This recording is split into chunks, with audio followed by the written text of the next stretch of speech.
Hallo julle, ek hoop julle het 'n lekker maandag en dis nie 'n verskriklike blou een nie, soos ons almal weet hoe kan 'n maandag baie keer wees.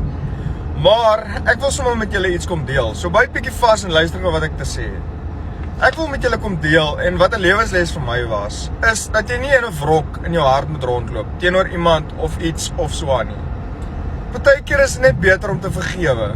Ek gaan vir julle so sê, as jy vergewe terwille van jouself en terwille van Jesus Christus, wat sê ons moet vergewe, want hy het vir ons aan die kruis gesterf vir ons sondes, ongeag wat dit mag wees.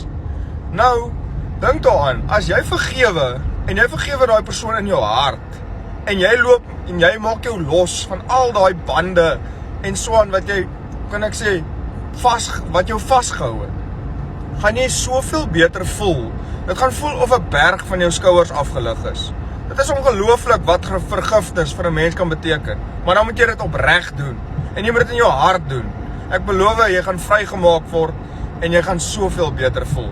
Dit is wat ek geleer het in die lewe en ek weet partykeer is dit verskriklik moeilik en dit is iets onvergeetlik partykeer, maar doen dit ter wille van jouself.